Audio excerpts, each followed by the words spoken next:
This is SpaceTime, Series 20, Episode 18. SpaceTime is brought to you in collaboration with Australian Sky and Telescope magazine, your window on the universe.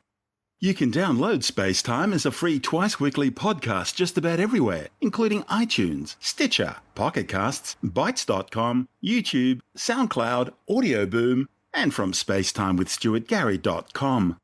The show's also broadcast coast to coast across the United States on Science 360 Radio by the National Science Foundation in Washington, D.C. Coming up on SpaceTime, searching for nearby giant planets, Supernova 1987A 30 years on, and rocket science in the Arctic to better understand the aurora borealis. All that and more coming up on SpaceTime. Welcome to SpaceTime with Stuart Gary.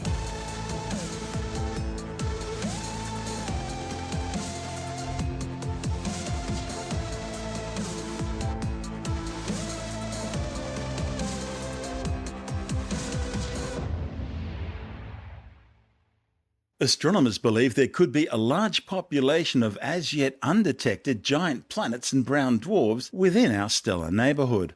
The findings, reported in the Astrophysical Journal Supplement series, are based on a study of an association of stars called TW Hya, located about 100 light-years away, which is just down the road in astronomical terms. The study's lead author, Jonathan Gagne from Carnegie University, believes the stellar association may contain a large number of undetected bright substellar objects, similar to giant exoplanets. Astronomers describe stellar associations as groups of similarly aged stars all moving through space together as an association. They're all of similar ages because they all originated in the same stellar nursery. And this TW Hya group contains several dozen 10-million-year-old low-mass stars all moving through space together. Stellar associations are fascinating places because they're prime targets to hunt for brown dwarfs as well as free-floating rogue planets. Brown dwarfs fill the gap between the largest Jupiter-mass planets and the smaller stars, known as red dwarfs. Often referred to as failed stars, brown dwarfs don't contain enough mass to commence the hydrogen nuclear fusion process in their cores, which makes normal main sequence stars like our Sun shine. However, brown dwarfs of more than, say, 13 Jupiter masses are thought to be capable of fusing deuterium and burning lithium. Free-floating or rogue planets are exoplanets that are no longer orbiting their host star. They've been kicked out of their original systems either by some sort of gravitational perturbation or by some stellar event. And recent studies of the TW Hya association have revealed some of the first known isolated planet-sized objects in the Sun's stellar neighbourhood. In order to determine whether or not there are more standalone planetary mass objects like these in the association, Gagne and colleagues calculated the association's initial mass function. Initial mass function can be used to determine the distribution of mass within a group and thereby predict the number of undiscovered objects that could exist inside that group. The analysis allowed the team to conclude that there could be many more objects between, say, 5 and 7 Jovian masses in this association which have not yet been discovered. Gagne says the TW Hya association extends out to a distance of about 250 light-years, well beyond the sensitivity of current instruments to detect planetary mass objects. Interestingly, previous studies examining the TW Hya association using both NASA's Chandra and the European Space Agency's XMEM Newton X-ray space telescopes have detected huge torrents of X-ray radiation emanating from the young stars in the system. The level of radiation generated was considered strong enough to significantly shorten the lifetimes of the planetary-forming disks of gas and dust surrounding these stars. Researchers found evidence that the intense X-ray radiation produced by some of the young stars in the association had heated disk material, causing it to evaporate into deep space, thereby destroying the disk. Until these findings, it had been unclear as to whether or not X-ray radiation from such small faint stars would be powerful enough to affect their planet-forming disks of material. However, the results clearly suggest that a faint star's X-ray output may play a significant and crucial role in determining the survival time of its protoplanetary disk. The researchers found that relative to their total energy output, the more massive stars produced more X-rays than less massive ones. Using NASA's Wide-Field Infrared Survey Explorer space telescope, as well as ground-based spectroscopy, the authors found that all of the more massive stars in the group had already lost their protoplanetary disks. However, they were able to detect planetary-forming disks around some of the least massive stars in the association. These results mean astronomers may have to revisit existing ideas on the formation process and early lives of planets around these faint stars. You're listening to Space Time. I'm Stuart Gary.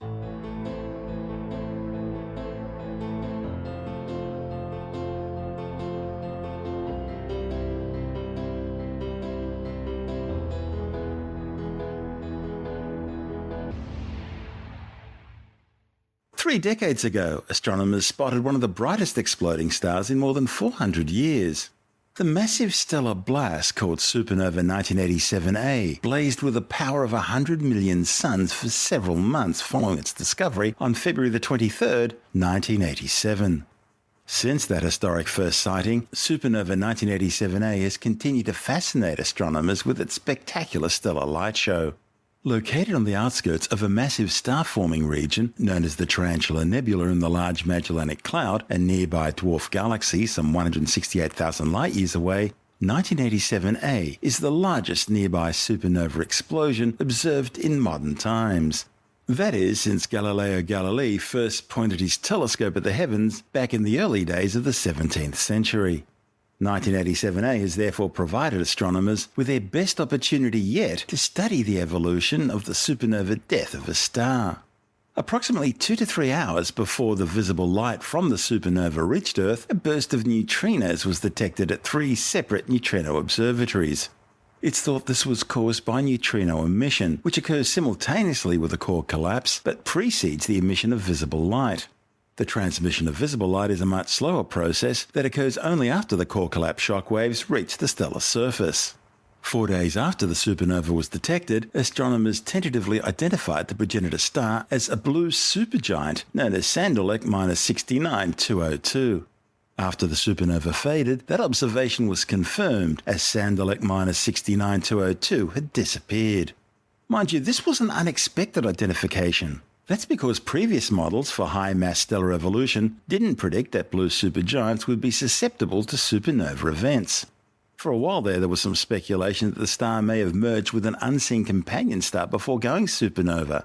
However, it's now widely understood that blue supergiants are the natural progenitors of supernovae, although there's still some speculation that the evolution of these stars may well require mass loss from a binary companion. Blue supergiants are hot, luminous evolved stars which started their lives as spectral type O and B blue stars on the main sequence. These are the largest, most massive stars seen in the universe today, ranging from 10 to hundreds of times the mass of our Sun. But they're also considered the James Deans of stellar evolution, living fast and dying young, with lifespans measured in only millions of years rather than the billions of years for Sun-like stars or the trillions of years for red dwarf stars. Blue supergiants have surface temperatures of 10,000 to 50,000 Kelvin and luminosities 10,000 to a million times that of the Sun.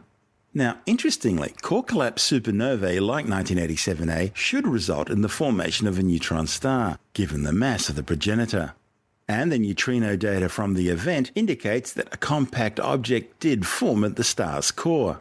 However, despite intensive observations, no neutron star has ever been detected. Astronomers are still trying to work out exactly what happened to the apparent missing neutron star. Now, it could simply mean that the neutron star is enshrouded in dense dust clouds and so can't yet be seen. It could also be that the pulsar may have an unusually large or small magnetic field which is interfering with our observations. But the most intriguing possibility is that so much material fell back on the neutron star that it further collapsed, forming a black hole, an object of infinite density but 0 dimensions. Virtually every major telescope on the Earth's surface, as well as those orbiting the planet, have focused their attention at some stage onto supernova 1987A.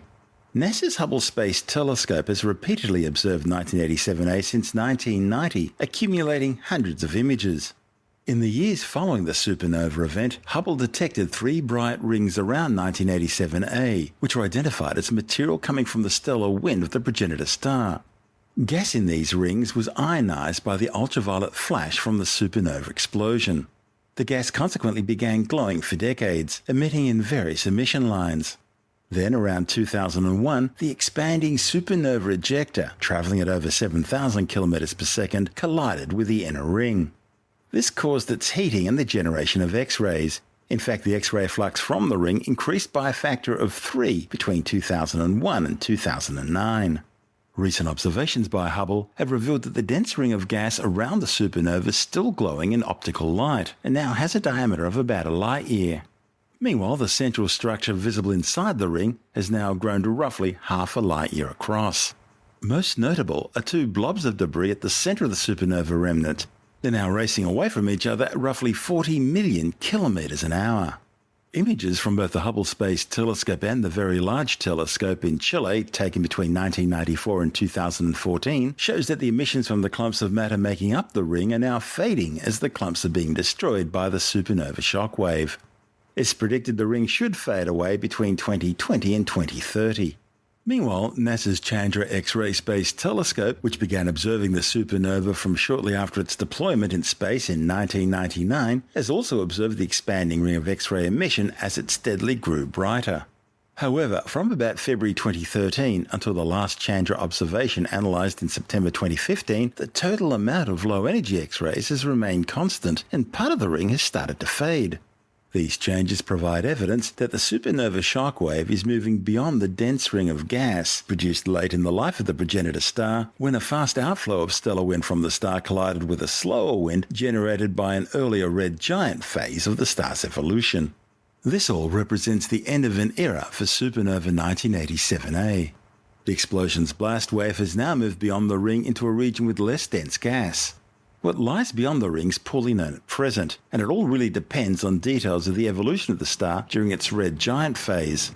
Kari Frank from Penn State University, who led the latest Chandra study, says the details of this transition will give astronomers a better understanding of the life of the doomed star and how it ended. The 30 years of observations of 1987A are important because they provide unique insights into the last stages of stellar evolution. Supernovae such as 1987A can stir up surrounding gas, triggering the formation of new stars and planets. The gas from which these stars and planets form will be enriched with elements such as carbon, nitrogen, oxygen and iron, which are the basic components for life as we know it. As Carl Sagan famously said, "We are all star stuff." That's because these elements are forged both inside the pre-supernova star and during the supernova explosion itself. They're then dispersed into their host galaxy by the expanding supernova remnants. Therefore, continued studies of 1987A should give a unique insight into the early stages of this dispersal. A supernova remnant cools quickly, therefore within just a few years, the heavy elements formed in the star can form molecules and condense into dust, turning the remnant into a veritable dust factory. Beginning in 2012, astronomers used ALMA, the Atacama Large Millimeter Submillimeter Array Telescope, to observe the glowing remnants of the supernova, studying how the remnants actually forging vast amounts of new dust from the new elements created in the progenitor star. A portion of this dust will make its way into interstellar space, where it will become building blocks for future stars and planets in another system. These observations also suggest that dust in the early universe likely also formed from similar supernova explosions. In fact, it was exactly such a supernova event which is thought responsible for the collapse of a molecular gas and dust cloud that eventually formed our Sun and Solar System 4.6 billion years ago. Jonathan Nally is the editor of Australian Sky and Telescope magazine. Yeah, this was the big one, as you say. Biggest, brightest supernova for about 400 years, since the telescope was invented. This was one that astronomers had been waiting for, because they had lots of theories about how stars explode and which types of stars explode and how it all happens. And they had seen them in distant galaxies. They would flare up just briefly and then sort of die away again, so you get a bit of information there. But they were waiting for a really big, close one so that they could watch it not for a matter of days, but for weeks or months. Or and years, in this case, they've been watching this one. 30 years they've been watching this one now, Quite amazing. It's a bit of a hard luck story, too, for Australian astronomy, because we almost discovered it, but we sort of just missed out. Yeah, this is really tragic. It's almost as bad as reading out the wrong name at the Oscars or something. What happened was, when these things happen, someone gets credited with the discovery. And usually with things, certainly back in those days, usually things were, first of all, spotted by one person, and they report it to the place where all these reports go. year, and then that's your discovery. And some classes of astronomical event get named after you, and other classes of astronomical things don't, but you still have a discoverer. In this case, it was spotted by 3 people within hours of each other in South America and in New Zealand. So there are 3 people who are credited with discovering supernova 1987A. But there was an astronomer here in Australia who was religiously taking photographs of the southern sky every night, looking for things like supernovae or novae or comets or anything like that, anything that might be changing in the night sky. And religiously he would take these photographs, and in the morning he'd take the film out of the camera and get it processed and have a look and see if anything popped up overnight.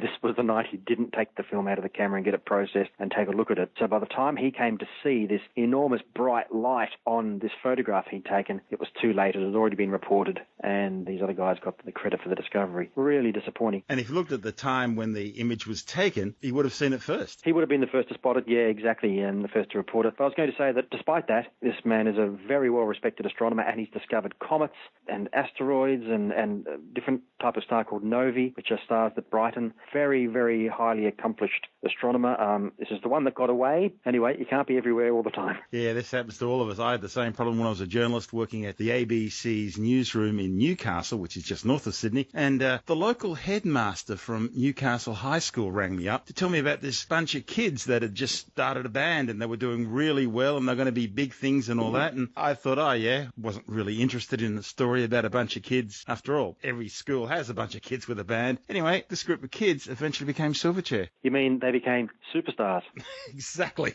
So you could have discovered your own superstar, mate. Oh, I don't know about me discovering them. Well, they would have been going, oh, I remember our first ever interview on the radio. Yeah, it was a guy called Stuart Gary. Yeah, whatever happened to him? Yeah, that's right. That's what they could have. Yeah, oh, well, the one that got away for you too, mate. Yeah. It happens to all of us, I'm afraid. It does. Well, look, Supernova 1987A, yeah, 30 years later, they're still watching, not the supernova itself, but the sort of aftermath of it, the sort of afterglow. And well, it's a question of what happens next. What's going to happen with all this dust that the supernova's now produced? We're going to now, using things like ALMA, try and determine exactly how that dust from the explosion is cooling down and forming molecules and being implanted into future generations of stars and planets. It's a pretty good coincidence of time, really, that this thing happened back then and not too far away in the neighbouring galaxy, the Large Magellanic Cloud, that it's still around in the era now where we have these super sophisticated telescopes and space telescopes and all the computing power you need and all these amazing cameras and things. If it had happened 100 years ago, then they would have been able to study it a bit for weeks and weeks afterwards, but it would have faded away and they wouldn't have been able to do anything more. It's just fortunate that we're living in this amazing era, this technological era, the 21st century, with all this fantastic scientific gear they've got. I mean, all the planets they're finding around other stars, the stuff that they can learn from well, look at the TRAPPIST-1 discovery data. Last week. The TRAPPIST-1 discovery, it's staggering what can find now, because I remember speaking to an astronomer about probably 25 years ago saying, do you think we'll ever get pictures of planets around other stars? Oh, no, too far away, too small, signal to noise, stars too bright, planets too dim, we'll never do that. Well, they're already starting to get some pictures. And of course, the mysteries about 1987A aren't over yet. We still don't know what was left after the blast. We don't know if it's a neutron star, we don't know if it's a black hole, because we haven't seen it yet. No, that's right. We haven't seen it yet. In the early days, the expectation was there would have been a neutron star there probably, and we have the radio gear to be able to pick up the radio pulses from the neutron star, and everyone was very, very eagerly. Every astronomer who had a telescope who could see it just turned their telescope onto this thing for weeks and weeks and weeks at a time. And of course, Australia was in the box seat with its radio telescopes and things, and no, we didn't pick up any signals from a rotating neutron star, a pulsar. So they thought, well, maybe it was a black hole that was formed, but not sure of that either. Can't really tell. So no sign whatsoever so far. So yeah, that is a remaining mystery of the whole thing, out of plenty of other mysteries with 1987A. We do know a lot about what happened. We do know a lot about the star that did go bang. We know a lot of what's happened since, but that mystery, what actually happened to the remnant of the star? Did it collapse down to a neutron star, or did it collapse further to become a black hole? We just don't know. That's Jonathan Nally, the editor of Australian Sky and Telescope magazine. And this is SpaceTime. I'm Stuart Gary. Okay, let's take a break from the show and talk about one of our sponsors. Audible's offering a free audiobook download with a 30-day trial to give you an opportunity to check out their service. Audible have over 180,000 different titles to choose from, such as Contact by Carl Sagan or A Brief History in Time by Stephen Hawking. Others include the unabridged version of The Hobbit by R.R. Tolkien, Divergent by Veronica Roth, and Born to Run by Bruce Springsteen. So many great books no matter what your taste. Over 180,000 titles to choose from. To download your free audiobook today, go to audibletrial.com/spacetime. That's audibletrial.com/spacetime for your free audiobook. Or you can click on the link at spacetimewithstuartgary.com. And now, back to our show.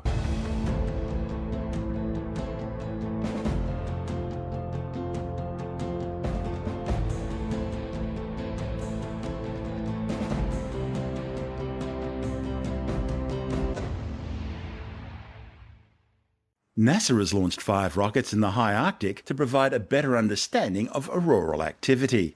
The program, which began in January, involves 3 separate experiments using 5 rockets launching from the Poker Flat Research Range north of Fairbanks, Alaska. The launches all use 20-metre-long 2-stage Blackbrant 9 sounding rockets on suborbital ballistic flights lasting up to 20 minutes and reaching altitudes of up to 500 kilometres. Although these sounding rockets don't fly fast enough to get into orbit around the Earth, they do provide low-cost access to space, giving scientists valuable information about the Sun, the local space environment, as well as the Earth and its atmosphere. Sounding rockets are also ideal for testing instruments for future satellite missions. They fly high above most of Earth's atmosphere, allowing them to see certain types of light, such as extreme ultraviolet and X-rays, which don't make it all the way to the ground because they're absorbed by the atmosphere. These kinds of light give scientists a unique view of the Sun as well as other processes in space. Sounding rockets are the ideal vehicle for this type of study because they can fly directly through auroras, which exist in a region of Earth's upper atmosphere too high for scientific balloons and too low for satellites. The 2017 Alaska Sounding Rocket campaign began in January with the launch of the Polar Night Nitric Oxide or POLARNOX mission to study Earth's polar atmosphere. The flight for Virginia Tech was designed to measure atmospheric nitric oxide levels produced by auroral activity. These nitric oxygen levels can build up to large concentrations capable of destroying ozone. POLARNOX's scientific equipment included ultraviolet spectrographs to measure how much nitric oxide is in the atmosphere and where most of it tends to linger. POLARNOX was followed by the launch of 2 sounding rockets as part of the Neutral Jets in Auroral Arcs mission for NASA's Goddard Space Flight Center in Greenbelt, Maryland. Auroral Arcs was designed to collect data on winds influenced by electric fields related to auroral activity. At high latitudes, magnetospheric energy and momentum have profound effects on the ionosphere and associated upper atmosphere. Energetic electrons travelling along Earth's magnetic field lines interact with neutral gases, creating regions of enhanced thermal plasma. Magnetospheric DC electric fields map along the magnetic field lines, setting the ionosphere in motion by way of plasma drifts. The plasma drifts then set the neutral gases in motion through collisions between the ion and neutral gases. The main objective of the mission is to understand the height-dependent coupling processes that create localized neutral jets in the upper atmosphere associated with the auroras, their driving conditions, and their associated heating and neutral structuring. The Auroral Neutral Jets experiment used 2 rockets launched simultaneously.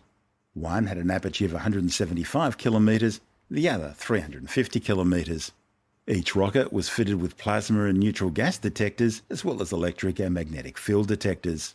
The high and low platforms allowed scientists to determine the jet characteristics simultaneously at different altitudes and show how the driving electric field and particle input vary within the 150 to 300 kilometre range. The third experiment was part of the Isinglass mission. Isinglass is short for ionospheric structuring in situ and ground-based low-altitude studies. The mission included 2 sounding rockets designed to launch into different types of auroral activity in order to collect data on their structure with the hope of better understanding the processes that create them. Auroras are caused when charged particles from the Sun and trapped in Earth's magnetic field are sent raining down into the atmosphere, usually triggered by geomagnetic storms on the Sun. The visible light produced in the atmosphere as auroral activity is the final step in the chain of processes connecting the solar wind from the Sun with the Earth's atmosphere. Scientists from Dartmouth College in New Hampshire want to understand what structures can tell them about the electrodynamic processes higher up. Scientists at the range had to wait until conditions were just right before they could launch. That included the winds, the weather, and also the scientific conditions. And since these rockets were studying auroral activity, it meant they also had to wait until the sky was lit up with the northern lights. Regions near the North and South Pole are best for studying auroral activity because the shape of Earth's magnetic field lines naturally funnels aurora-causing particles towards the North and South magnetic poles. But launching sensitive instruments near the Arctic Circle in winter has its own unique challenges.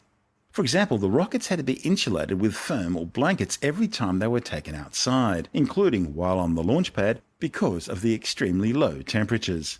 This is SpaceTime. I'm Stuart Gary.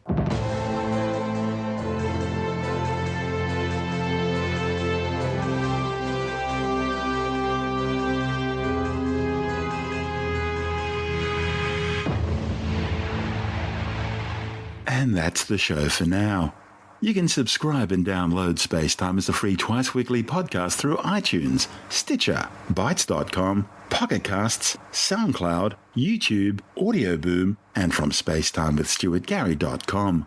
The show's also broadcast coast to coast across the United States on Science 360 Radio by the National Science Foundation in Washington, D.C.